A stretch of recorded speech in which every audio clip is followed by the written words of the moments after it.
Hello, hello. This is working. Yep. So hello and welcome to this EGX Res session on the secrets of voice acting. And hello to everyone also joining us on YouTube as well. My name is Catherine Castle. I'm from Rock Paper Shotgun. And yeah, we're talking all stuff voice acting today, aren't we? So joining me today are two of the UK's most prolific video game voice actors.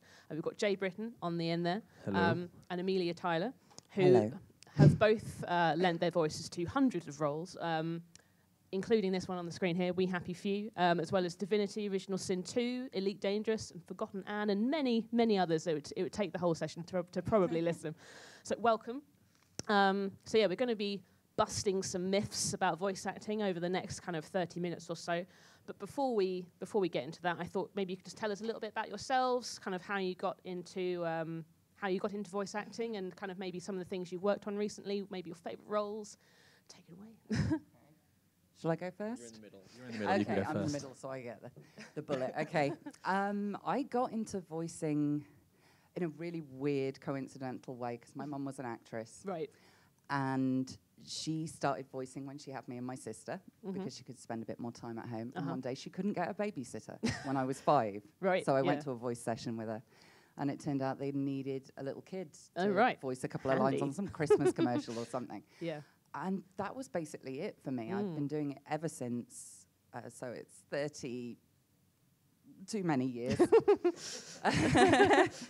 A lot of years. But video games I only broke into fairly recently over the last few years. And it just, I think it was just that sweet spot when the technology behind games and the narrative all started to get more complex and wanting more cinematic performance styles. And I've got a screen acting and a stage acting background as well as voicing, and it was just this, and the psychology degree helps apparently.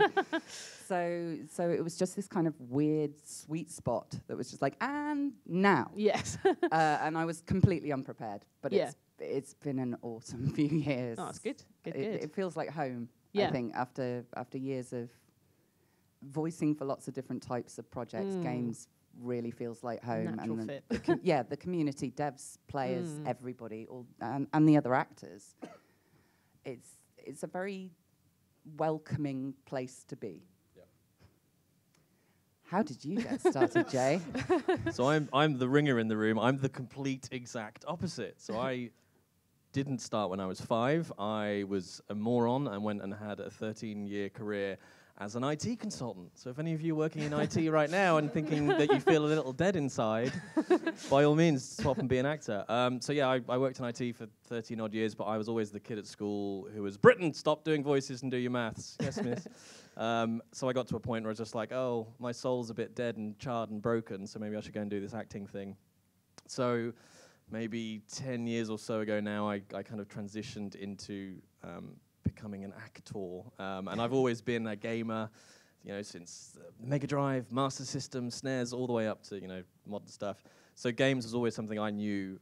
Okay, if I'm going to go into voice, games is kind of where I want to get to, and I've been incredibly fortunate. I think I just love games and the gaming industry. So sort of my friends are now devs, and the places I go, like EGX, is like a little mini break for me. Just go and see some friends and have some drinks, and just slowly moved across into games work. And it's been a very interesting couple of years. Lots of very, very different projects of all kinds of shapes and sizes. I think in terms of sort of favorite roles and things, some of them have been very interesting that you wouldn't think, like Frostpunk. If any of you have played that, I'm the town crier.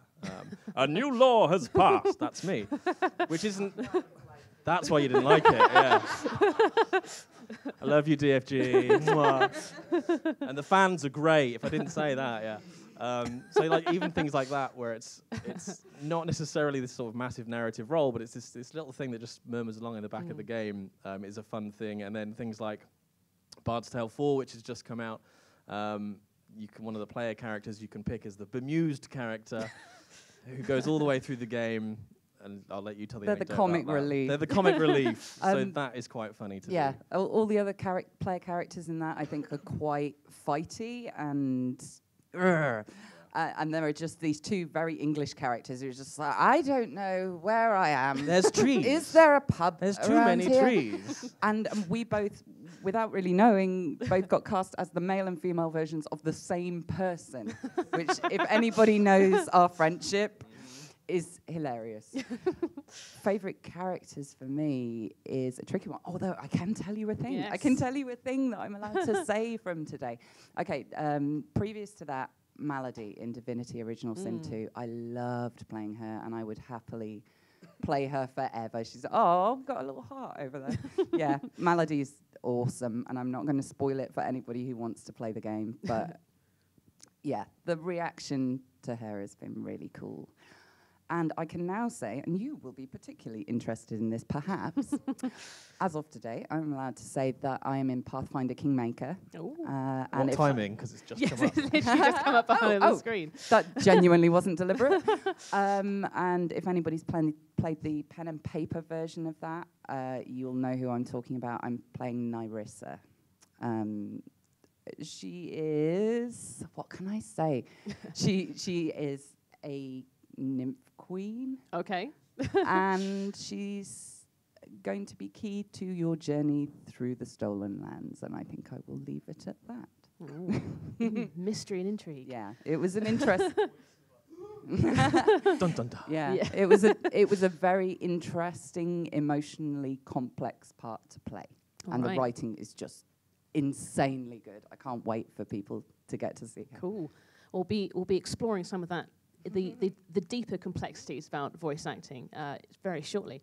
But first of all, to tell me, do you need to have obviously your voice is part of the job title? Do you need to have a good voice to be a good voice actor? No, not at all. It's kind of like I always liken it to having a violin, right? You could have the most expensive, gorgeous violin out there. Can you play it?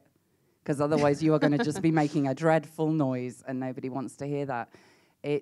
You can have a very, it sounds cruel, a mediocre voice. And that is actually more castable than a memorable voice. I've got quite a memorable tone, I guess. Right. And that, in a way, stops me from being cast in a lot of different things because it's recognizable. Yeah. It puts it in a certain category of person, whereas the everyman tone, somebody who could be... Hello. I wasn't pointing fingers, but fine, if the shoe fits. It's more castable, it's more malleable. So if you're looking for number of parts, no, it's got nothing to do with it. It's about how you play the instrument you have. Yeah. And you can learn that from places, and some of it's natural ability. It just depends what you're working with. But I think a lot of people... they hear a certain person whose work they like and they want to have their career. Right. Rather than recognizing what skills and what abilities they've naturally got themselves and going, I'm going to do that. I'm going to do that because that's a gap in the market. Nobody can be you. Yeah. What about kind of like accents? Like, how do they kind of come into it? Well, they do. They help if you can do them exceptionally well, and that's always the thing. As a native. As a native, yeah. I mean, I'm on this point, I mean, I have, and this is what I always say, my voice is pretty damn plain, right? It's smack bang from the middle of the UK. I don't have a Barry White-esque kind of husky tone, nor am I some grizzled guy. Oh my God. So where I tend to get cast is if I'm getting cast for more major roles, it will be this. It will be this and some slight variant. Like I might put on an accent. I might take my voice slightly higher, slightly lower, slightly gruffer, but it's always somewhere relatively close to this, even though my voice is, fairly average. On the flip side, then when you look at accents and things, that's where a lot of the smaller roles, it can come in quite handy. Right. Because if you're a game dev and you've got, and this is, generally a lot of what I end up doing is we've got 10 roles that they're all relatively small and we need to make them distinct and different. That's where that can help. If you can do a variety of accents and take your voice, fun places, it suits those sort of smaller roles that you can get in the incidental stuff. However, on the flip side, I always say if you're casting a major role that is Scottish or American or Norwegian, don't try and take that role if you're not Scottish or Norwegian or American. And similarly, whenever you can cast authentic, cast authentic. Where you can get away with it and where budget constraints and time doesn't allow it, by all means, throw me in the booth and I'll do the 10 you need. But if it's something major, authentic is always better. And again, it's knowing what you fulfill. Yeah. I fulfill this voice, I speak for a living, this voice and something close to it. And then if you want some variance, I can give you that. Yeah. I think you bring up a good point, though, because authentic casting is becoming much more of a thing now that more cinematic performances are becoming important. And probably 80% of my roles are my natural voice or something similar. And the other roles, it'll be more like small NPCs, fun stuff. Yeah. But it's not so much a meaty role. So I think a lot of actors get into this and think that they have to be able to do everything and they have to have a ton of different accents on their reel. And really, if they want an American, they'll cast an American. If you want an English person, you should really be casting English, because we've heard how that goes wrong. And the same for people from various different cultures as well. There's a lot of value that people can bring. If you cast somebody who's authentically Japanese, somebody who is authentically Caribbean or has that history to their family. And I think we as actors have a responsibility as well to turn roles like that down, because people aren't being given a chance to form their careers in this industry because I don't know, occasionally lazy casting or actors just wanting to be able to do everything. I just say relax, just be you, because that's castable. Yeah. And I think the other kind of impact from that doesn't necessarily immediately come to mind is the impact on writing, casting the right actor can have. In the best scenarios, when you're working in the booth, it's always a collaboration between the voice, the writer, and the director. And where casting an authentic actor comes really into its own is not necessarily in the accent that they can do and it sounds 100% authentic. It's when, and we've both done this from just like an English-speaking point of view, but they can read something that's written for an American, say by an English writer, and go, yeah, but we wouldn't phrase it like that in America. It wouldn't be that way around. And there was a game we were both on where they had Welsh-speaking parts. Right. And when they got the Welsh girl in the booth, she was like, yeah, no, I know what you're getting at, but we wouldn't phrase it like that. We'd use these words or that words. That's where it really makes a difference. Yeah. Do you find that there's sort of is there an accent that, say, people kind of gravitate towards? Because that sort of, on like radio adverts, they always say that someone with like a northern accent is kind of like, they have the nicest, most pleasant voice. That people in call centres. Like Geordies in call centres. You just, I trust you. Here's my bank account. I don't know. I think games writing is getting a little bit cleverer now, because the stereotype was always like, if you have a Bristolian or a Southern English accent, you're a farmer. If you're up north, you're kind of a townsperson who doesn't know very much, and the RP people are all very posh. And I think it's getting to a more interesting point in games now, narrative-wise, where they're starting to mix that up a bit and showing that people from all over the world can be all sorts of different things. Yeah. So you don't find that sort of people with certain accents are getting cast more often, say, than other people? Or I'd say it's always useful to be able to do a good RP English accent just because it's useful. Yeah. But I wouldn't say people are being cast more or less because of a particular accent. If anything else, if anything, RP is becoming less popular. You'll always have roles like that, but they kind of want something a bit more interesting and something that appeals to the people actually from those areas. There's nothing worse than hearing a voice in a game that's supposed to be Middle English or London, and you're like, you're not from there. Yeah. What is that? Yeah. Or just does an outskirts of the whole of the UK in a single sentence. That's always fun. Yeah. I think as well, the focus as well is becoming much more on performance. Yeah. I mean, we were both doing something yesterday where the breakdown was literally, voice, no preference. Like they weren't interested in what the voice was. It was, we need this kind of performance, and that generally tends to be more of what we're seeing now. Is not really too bothered about the sound. Yeah. And this goes for almost all of voice acting. It's not necessarily too much about the sound. It's about that performance that you can bring. Can you act? Yes. On that note, so you get the script in front of you. You go into the booth. Is it kind of how do you actually then start performing? Like, is it just a case of reading the words in front of you, or like walk us through the process of how you actually voice a script? Well, first off, you very rarely get the script ahead of time. A lot of this job is sight reading. So the majority of, say, Malady, I was sight reading. And sometimes you get a take 2, but a lot of the times it's take 1. Right, okay. So that's a skill set you kind of need, just to be able to pull a character out like that and understand them so that you're not having to think while you're reading. As far as just reading the words is concerned, I guess it depends at what point in the development stage you're brought on. Because usually it's quite late on. And Divinity is an example again. That was really late on. We were recording voice for that, I think, right up until the week before it launched. Right, yeah. So it had all gone for translation. All the subtitles were done. You could not change a word. So if something didn't feel like it flowed properly, you had to figure out a clever way to make it flow. And that's part of your job. But it's all about the acting. And I think they find a lot with voice acting that actors with a stage or a screen career will be put in a booth and they'll think it's just reading words and they won't think about the process they'd normally go through to bring a screen character or a stage character to life, but you're having to do it all now. No lead up, no rehearsals, just go. And a lot of people find that very intimidating. Plus, you've taken all their toys away. You've got no props or costume or other people. Like we've done full-on, really emotional scenes together. And we didn't even know the other person was cast in the game. Like, he's got me pregnant in space. I still have an issue with this. There's no proof. There's no proof. There's no proof of that. I'm not paying alimony. But I didn't know when we recorded that it was him. I didn't hear the lines. Nobody read him with me. You're having to create it all in your head. And I think because of that, it's quite a specific skill set that a lot of actors find quite difficult. So they freeze up in the booth, or you get that more of a cartoony read. Right, yeah. So they find that difficult. Talk about punctuation, Jay. That's always... Should I talk about punctuation?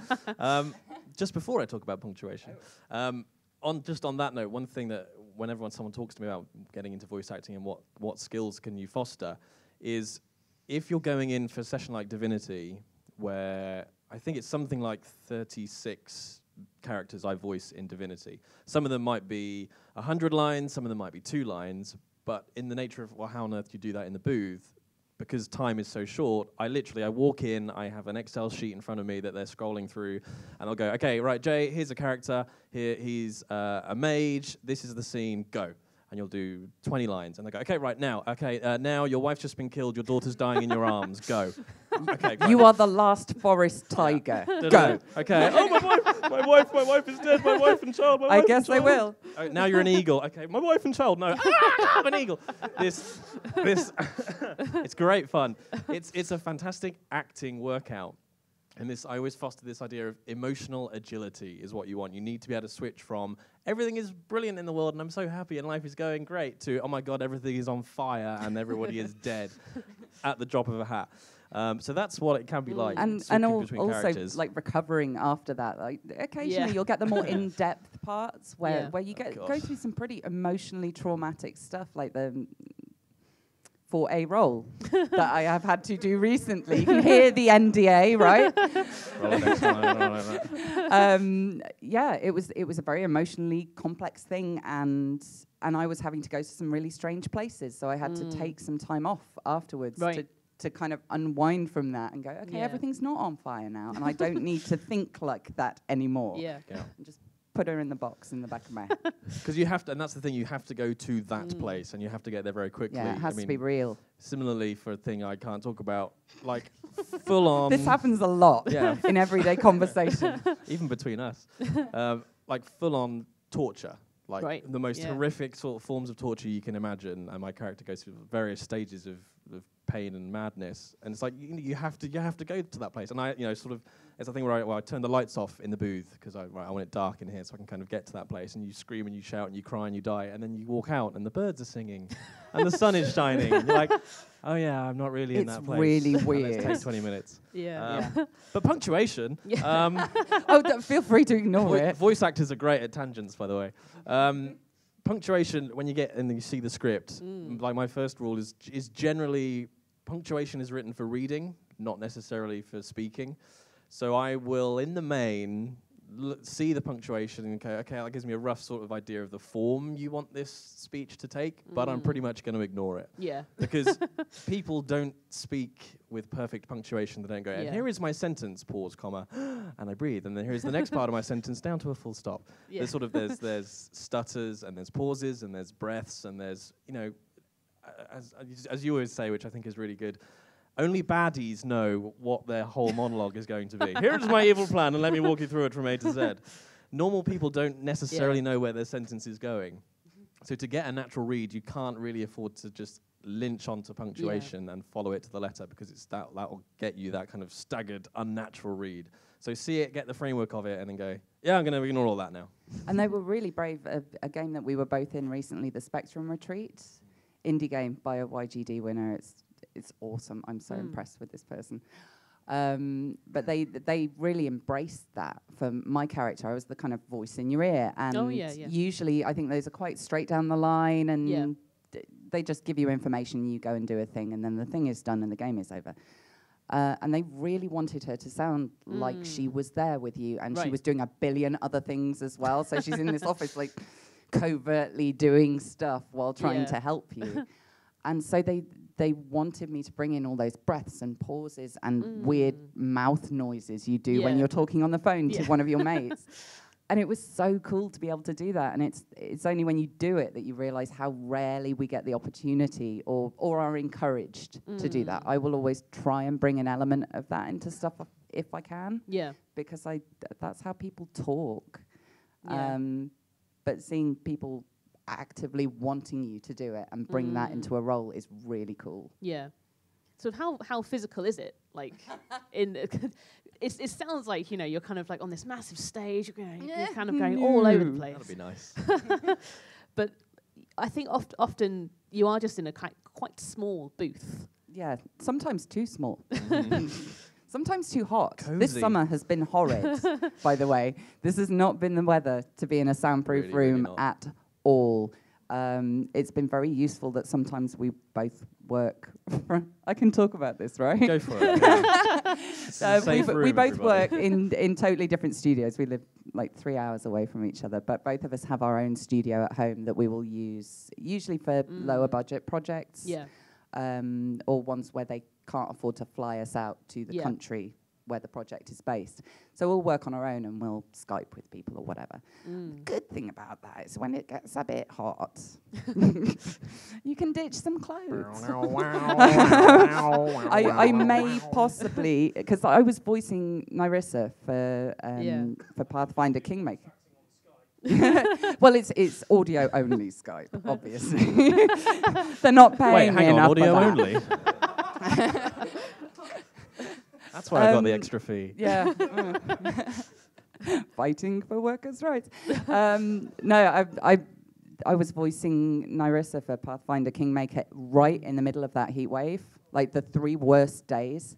So I was voicing at night from probably 6 until 1 in the morning, with no clothes on whatsoever, sweating buckets. It was like, if you hear her and think she is in any way sexy, I mean, firstly, seek help. But secondly, you're wrong. You're absolutely wrong, because it was not attractive in any way. Just don't do what I did, as I just said a little while ago, and record for something stark, beep, naked. Which, Catastronauts, by the way, if any of you play Catastronauts, I'm all the male voices and I was very naked. But I'm all the female voices and I was not. Oh, I'm sad now. It's the naked game. But don't record naked and then think, this isn't a music anecdote. Tweet that you just recorded naked and forget that the game dev follows you on Twitter and you're like, oh, I've just admitted that when I was talking to you half an hour ago, I was stark bollock naked. Hi, we're friends. And then come to EGX and meet them at the booth. And go, oh, hi. Hello. Hi. No, it's fine. I've washed my hands. Hi. I don't remember what the question was now. How physical is it? Really physical. Sometimes. Yes. You kind of, it depends how you're mic'd up. There are some studios that have got clever headset mics now that are starting to become more widely used, and that's really cool because it frees you up to use a lot more body language. And when you move, your lungs move differently and your muscles move differently, and it affects the way you speak. But you also have to be able to recreate that when you've got to stand stock still in front of a mic. And mic I'm not used to using one of these, so you're going to be getting a lot of pops and clicks and breaths and stuff. But you have to stay in a particular position and project in a certain way and keep your body mostly still. So you end up doing a lot of weird above the waist acting where you're kind of like for grunts and death screams, but not moving your feet because God forbid you move your feet. Stay on mic. And I think as well, depending on, because I've played some really bizarre non-human characters, of course. There's one in, what's his name? He's hilarious. It's Spellforce 3. Bragol, I think his name is, and he's like this blacksmith. But he's this old kind of orc thing. So in the booth, it was like, okay, hang on, Josh, the director. I was like, let me find, because I want to embrace that physicality of that character, because like being hunched over is going to change how I sound, and my shoulders up and my face down. So I'm like, right, let me get set, Josh. Okay, I'll be about here, and he'll come in and move the mic. Never touch the mic if it's not yours. Ever, unless it's yours. So, and then you got to stay, like you say, you got to stay in that position for like an hour, being this character, or even just normal characters being stood up for 4 hours. Yeah. I mean, I always prefer to, depending on the character, it's rare that I'll sit down for a video game role unless the character needs it, because you want to be able to move and be free. And just being stood up for 4 hours, going on a, you know, and people I think underestimate, and I did as well when I started, the physical impact of the emotional roller coaster, because to go from crying to love to happiness to fear to terror all in sort of the space of 4 hours, you literally come out and go, well, we did this once. We had a joint Skype session for like 6 hours doing these really difficult scripts. And because we're weird, we both left, and I tweeted something like, I've just ordered a Chinese, you know, game 6 hours of game voicing makes Jay hungry. And I just get a message from her going, get out of my head, I've just ordered Chinese. Because it just makes you so hungry because you're exhausted. Ravenous afterwards and really tired. And it's kind of physically taxing in ways you wouldn't expect, I guess, as well. It's not just, because standing up for 3 hours is hard. So even just that is exhausting. But every time you speak, like the stuff inside your throat is not pretty and it's not strong. So every time you put air through it, even, you know, everybody's experienced this. If you've been in a club shouting all night, you're going to have a wrecked voice the next day. But the same can be said for regular talking, because usually you're having a conversation with somebody, so you have a break. Yeah. Or you listen, or you just sit there in silence for a bit, and you don't get that in a voice booth. So if you, I'm very low register today because I have been overdoing it and need a day off. But it gets physically taxing, and you have to get really good at recognizing your warning signs. Right. Aside from anything else, if you get dehydrated or your throat gets clicky, you'll get mouth clicks and you'll get throat noise, and an editor has to clean that up. God bless all you audio editors who have ever dealt with any of us when we're not feeling particularly well, because I don't envy you that job at all. But you don't want to be that kind of homework for people, so you have to get good at looking after yourself and finding weird remedies and stuff you can drink. Like there are weird rules, like you're not supposed to have dairy beforehand because it can make you quite clicky. Oh, right, yeah. Unless you're... Sorry? Have you ever heard of Melissa Cross? Yes. She's a, you know, like a metal version. She has weirdly good exercises for... I'll have to check that out. Oh, nice. I enjoy that. That's a good name. Zen of screaming. But like not dairy before a session, unless you are doing a shouting session. So any game you've ever played, like fighting games or anything with combat, all those screams and people falling off things or burning to death, that's a voice actor in a booth just going, oh God, everything hurts. But before that, you can have dairy. Like I have those big milkshake, thick milkshakes, because you need something to scream off. Yeah, I was going to say, otherwise like, you're screaming your throat off. Yeah, I was going to say, if you've got a whole day of like, you know, kind of shouts and screams. Oh, you like, can't do that for a whole day, like 2 hours tops. Yeah. And shouting. even, I think even if it's not shouting, and I want to kind of give props to Creative Assembly for this, because I voiced the Skaven in Warhammer 2. And you imagine, the Skaven are these horrible rat creatures, which isn't, there was, shouting, there's some battle sounds, but some of it's dialogue. They said, right, an hour, that's as much as you're going to do because of your voice. And even, at this point, I was an experienced actor, I knew how to not ruin my voice. Yeah. Even the next day of just doing an hour, even though I wasn't screaming, my throat was fine, but simply from the muscle contortions to make my throat go tight. This bit under here was it's like if you go for a run and the next day your legs are sore and ache when you move. It was that. So it's not just it's that vocal strain of don't break your instrument because then you're out of work. Getting better at recognizing that and planning for it early on when you plan a session. Like we'll just do 2 hours that day and 2 hours that day, and learning about. Because this is a weird industry. This is a tech industry that has slowly it's morphed into an entertainment industry. And so the people on the tech side of things are starting to have to learn how to work with actors directly and what the limitations of that are that wouldn't be there if we were just sitting at a desk. So they're learning about what our physical limitations are, what the mental limitations are. They're, for the most part, being really, really considerate of that. Yeah. And our throats thank them on a daily basis. Yeah. And sort of how easy, I say easy, it's probably not easy at all. Like, if you are, say, working remotely, or even when you're there in the booth, like, how do people direct you? Is it easy to take direction, or a whole different variety of direction styles? And I mean, this speaks to what Amelia's just said about what was a very technical product essentially becoming this entertainment piece, is that you get a whole variety of, sometimes you'll be directed by, Jim from accounts, because that's the person in the game dev office who are like, oh, can you go and direct the voice actors? And then occasionally you'll be with an outsourced audio studio who have a very experienced director. And I don't think it can be underestimated the importance of a good game director. I mean, we've had the pleasure of working with some amazing ones who really understand the way to speak to actors. Right.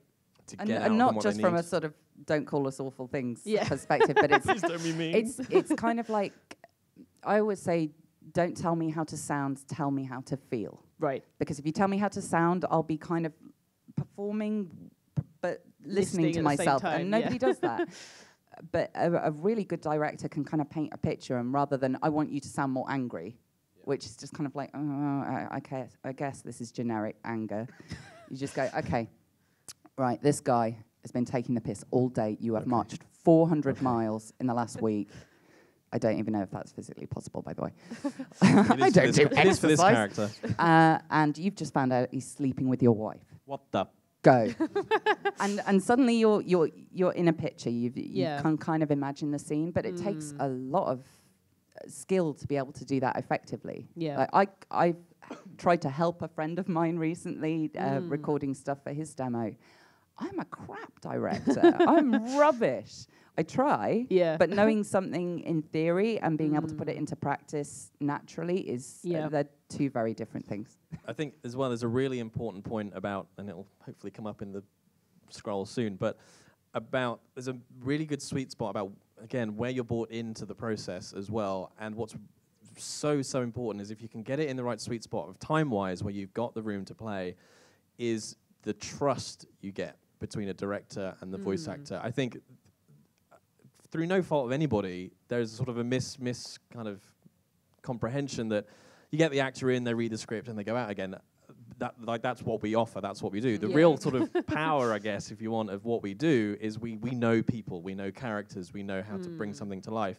So when you get that beautiful collaboration of read a line, it just doesn't feel right. Like the actor can go, it doesn't. Can we reword this? Can we change this round? Can we drop it in kind of this way? Or it just feels a bit on the nose. Yeah. Like nobody says, I am sad because you have done this thing to me. But there's a wonderful NJ. We're both in a game called The Occupation coming up from White Paper Games. Working with him, it is that perfect collaboration of just play. It's just here's a script. We've got these kind of beats we need to hit. Let's just roll with it, and we'll, the process takes longer, but the end product you get out is so much. Oh, there it is. Well, there it is. It's so much. You get much more realism in it because it's just that freedom to explore the script and the character and bring it out in this real way. But it takes that trust of he's going to trust me, for me to say, can I just try it like this? Yeah. And he go, yeah, sure, absolutely, give it a go. And then that trust of me to actually deliver what I've just promised I would. And sort of on the flip side of that, can anyone be a good voice actor? Or does it, again, take a kind of very specific skill set to be able to do it I well? think anybody could potentially be one. But it all depends on partly what your particular skills are, what your abilities are. Some people will naturally pick certain things up quicker than others. Yeah. But also the ability to, like I was saying earlier, recognize what it is you're good at. Because I think a lot of people in this industry want to be something they're not. Yeah. And nobody is having the potentially quite awkward conversation with them that like, you're not quite the last of us. Yeah. However, you are worms. You know, it's two different styles of acting. Like, I see so many really talented character actors who do cartoon voices amazingly. Yeah.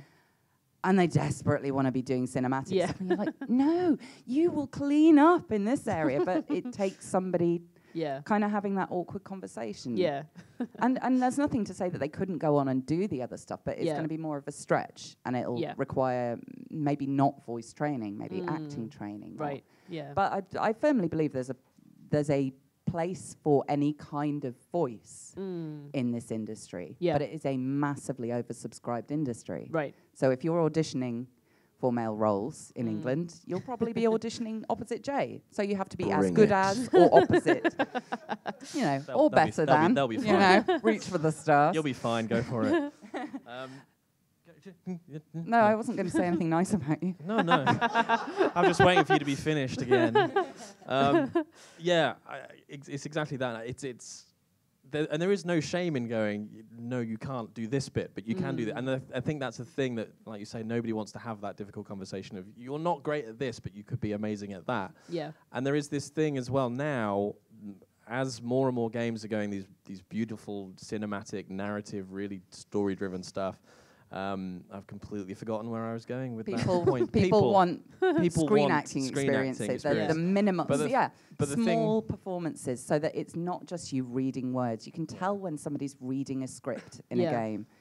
But there is versus when it feels real. Yeah. You know. But this thing, and now I remember where I was going. Yay! It's late and I haven't had enough coffee. Of voice acting becoming its own skill set and its own you have stage actors who do voice, or TV actors who do voice, or film actors who do voice. Like I have no hesitation in saying I am a voice actor. I don't do stage, I don't do screen. I focus on a specific skill set for voice acting.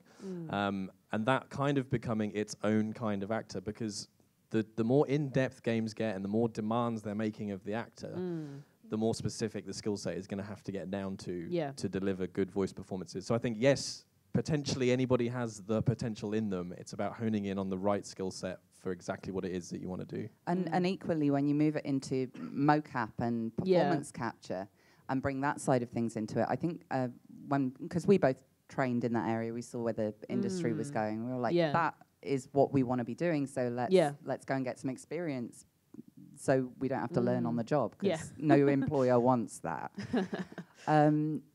I find that voice actors pick that up loads more quickly than a stage or a screen actor, for the same reason that stage and screen actors sometimes freak out when they go into a voice booth, because you've taken all their toys away. You've suddenly put them in a skin-tight lycra suit. It's so classic. Sexy. Especially when they make them pale grey. That's really nice. Yeah. Some of them are black, but no, pale grey. Yeah. Great. Mocap session after Christmas. I'm going to look fabulous today. Let's get on the treadmill. You know, you look like an idiot. You feel very physically vulnerable. They can see exactly what your body looks like. Yeah. And you've got no props or costume. And the set looks like a weird bunch of boxes and scaffolding. Go. And for a stage or a screen actor, that can be tricky, and it can take a bit of getting used to. Whereas for a voice actor, you're like, oh my God, I was having to create this in my head. You've given me my body back. This is wonderful. There's another actor. Look, I can talk to it. Wow. Is it real? And you so rarely get to perform with other actors. And I think that's another thing that's starting to develop a little bit now. They're embracing more ensemble recording for important scenes. It's expensive. It's not that expensive, really. You don't only end up having to explain the direction once, which is also nice, and only breaks once. But and table reads, things like that, to get everybody on the same page performance-wise. I think that's really a valid way to go, and can actually budget-wise help in the long run, because you don't end up with so many pickups. Yeah. And again, that's one of like the slight oddities of the gaming acting side, because I've done a couple of animated features, and that was a case of 5 or 6 people in one booth running the scenes, and it's immediately a different field. And I think the idea is there is so many ways you can do it. I mean, we've done scenes together for a game just by the 2 of us and the writer being on Skype. It doesn't even have to be that we've got to find an outsource somewhere where there's a booth where we can get everybody in. There are so many ways to do it, and I think the thing is now whether or not our ears are tuned to it, but you can kind of feel when a scene has been done and the actors didn't hear each other or weren't in the same space, because completely. the pace and tone of one actor against another, even if it's you can't record them together, record one who kind of sets the tone and pace of that scene, and then have the other actor hear them, hear those lines so they can get the tone right. There are so many ways to cut it. Because when that goes wrong, it's hilarious. Brilliant. You can tell when they're like, oh, this was at the end of the development process, and maybe we didn't give them quite the same direction, or one of them understood it differently, and one of them's shouting and the other one's very quiet. Why is that one shouting at that other one? I don't understand. Or, you're at a funeral. Why are you screaming? It can go very wrong. Yeah. And sort of how important is it that you actually play the game, like play games generally? Like, do you need to play or be part of the medium, have an awareness of the medium that you're working in? I think that's a really good word, actually, awareness. I don't think it's a wow. Today is long and tiring. You've got a lisp, run with it. Okay, yeah. Today's long. It's not a prerequisite. Yeah. But there are a few voice actors out there who are doing some good titles and some good work in good titles who don't game. But you find that the ones who have an awareness of games, who are gamers, who love and have a genuine passion, I think everybody can smell crap when it's wafting. And the insincerity, I think, will come across if you're going into this just for work, if you're networking with people and you see people as a potential customer, rather than I love this genre and I don't care about any of the rest of it. It's not for fame, it's not for money, it's I love this thing and I want to do some more of this thing, and if I can help you make your game, that's cool. If not, I have people I can recommend. That kind of passion comes through, and also from a practical point, right? Yeah, I was going to say, absolutely everything she's just said, and then the practical oh side my God, of this is never, he's never agreed with me so much. Ever. If any of you poor souls have ever seen us on Twitch together, we hate each other, and this is just a public, facing friendship. On a practical side, I love you. On a practical side, there is that if you can understand how your voice is going to be implemented in the game. I mean, again, something like Divinity, where it's like, okay, I know what an RPG is, I know the style. And again, from a performance perspective, even not practical, I know the performance style of this genre. I mean, I've had this with auditions where you don't get told kind of anything about the game. And I won't mention the game because it makes me cry, but I delivered these auditions, and then I didn't get it, and then I heard what the game was. I was like, crap, if I'd have known that, the performance I'd given in the auditions would have been completely different. So if you can have an awareness of, okay, this is what the genre is, okay, these are the kind of shouts that are going to fit, it's going to be this kind of scene, I know what this is going to sit like, you can rattle through scripts when people are short of time, and it helps a lot. So it's not necessarily you have like to play, you just have to... Like the Last of Us versus Worms. Yeah. Yeah, Last of Us performed in Worms style would be amazing. You could totally do it, though. Let's do it. That's the sad thing. That'd be amazing. Next Twitch stream. Well, I think that's probably all the questions that I had. We've probably got about 5 minutes or so if there are any questions from the audience. Do we have a spare microphone is the next question. I realised I've got slowly kind of more relaxed. Too relaxed. Pretty much, yeah. I'm somewhere comfortable and I'm not voicing, so I'm just... Oh, we've just got a microphone winging its way to you right now. There we go. Hello. Hello. I'm Hi. really curious about... because in the nature of games is that you can't predict whether the player will play ball, or whether they'll run past or whatever. And I'm wondering if you ever have to make adjustments for the way that people might not hang around, or if that has to come into play versus something that wasn't a game. Yeah, absolutely. And in a lot of cases, especially with narrative branching that's happening now, you have to record the whole game in various different states depending on the choices that the player has made. So, no, can't talk about that one.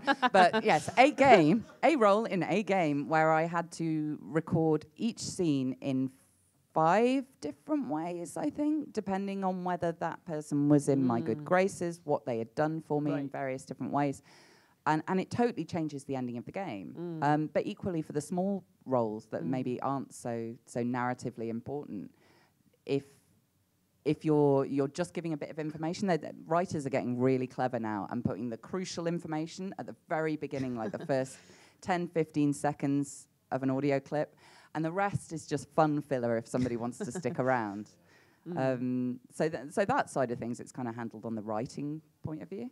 Yeah, I think Oxenfree, isn't it? Where I love that game so much. There's brilliant ways that they can be very clever from a technical standpoint and a writing standpoint of, well, how do we deal if they just walk off? And more recently, just kind of on that similar note, Yuri Lowenthal, who voices Spider-Man in the most recent Spider-Man, there was a tweet that went out that I thought was really interesting, is he's had to record all his dialogue for all the phone calls that kind of drive the narrative in the game in 2 states, of if you're just stood on a building to then if you're swinging through the building. And you can do it. You can stop a phone call halfway through and land, and the voice changes to his one that isn't under exertion. And then as soon as you jump off the building and start swinging, all of a sudden you get the playthrough that's exertion.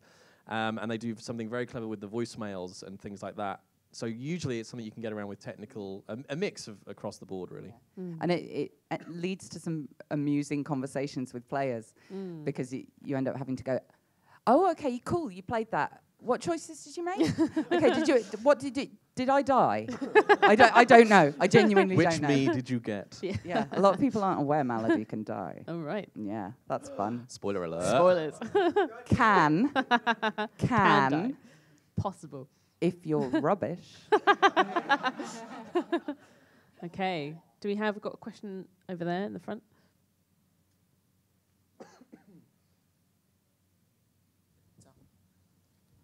Hi, I was wondering what kind of voice exercises do you do to keep your vocal warm-ups and stuff like that? Mainly coughing. I was going to say. Yeah, I do loads of vocal warm-ups every day. I wish I could say that I was following full-on, drama school training, warm-ups before every session. A lot of times that's not practical. I do a lot of facial warm-ups. I'll do warm-ups in the shower is a really good time if you're the people you live with are considerate of your career. Otherwise it could be annoying, but just something about steam inhalation really helps the vocal folds and blah blah blah technical. But if you're on a train going to a session in London, people are not so pleased with that idea and who's the lunatic. I do it in the quiet carriage. But facial warm-ups are really, really useful because a lot of the times it's not what you're doing vocally. If you're experienced and you've trained yourself, that's kind of on autopilot, but it's the getting, you look like an idiot and you will still get weird looks on trains, but I'm kind of past worrying, to be honest. Things like warming up your tongue. God, this is a weird job, by the way. Warming up your face and the muscles that you don't usually use in regular speech, you may have to use. Yeah. So it's everything you learn at drama school, but condensed and made far more efficient. And maintenance as well. There's a project I've been doing for the last 4 months, which has meant recording every single day a set amount. And generally, I'll have a bit of Frank Sinatra in the shower, get me going. Any excuse. Any excuse. And then some kind of lip trill siren things to go up and down your range, just to kind of get it going. But more often than not, what I'm focused on is ensuring I'm drinking enough water during the day. And I got it from Boots, and I should probably say, other chemists are available. Like a steam inhalation, you just pour a little bit of boiling water over the face for 10 minutes, and then give your voice 10 minutes for everything to cool back down again. But steam and moisture, and I have to go to the loo every 5 minutes at home because I'm just pumping myself full of water. But more so than not, a lot of it as well as the physicality. Like if you can get, one of my friends has got a PhD in vocal health, and she talks about the way you physically set yourself and hold your neck and yeah, exactly, and ground yourself on the floor and things like that.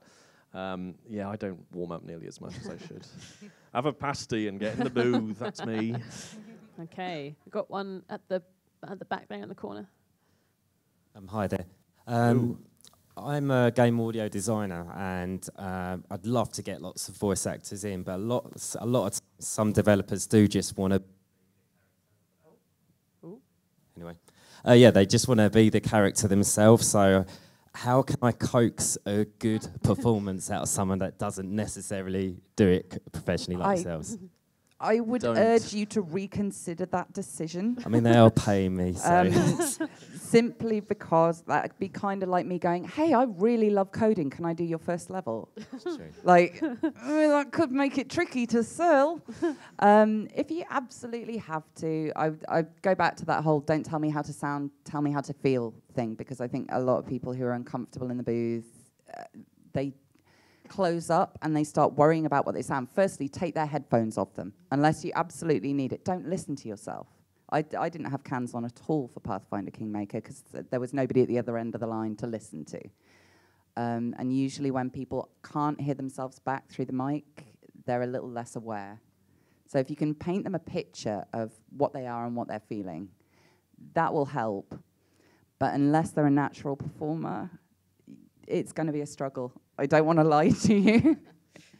And I think, you know, I mean, somewhat can't say, yeah, by all means, use all the devs and put myself out of work. But again, it's that kind of appreciation of just, I mean, I'm fully aware, right? What we do is the tiny little, like, 0.0001% that goes on the top of a game. Like, game devs are wizards and geniuses, and they deserve a lot more recognition. But the nature of what we do is it's a very obvious part of any game.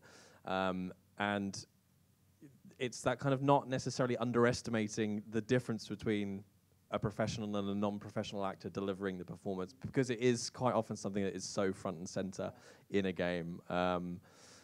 So again, it's that if you can find a way around it, get professionals or like in. Small parts. If they really want to be in it, but you'd like to err towards more professional performances for the big ones, like find like a tiny NPC that's fun. Like a really fun written NPC. But as far as voicing the whole thing, I don't envy you that job.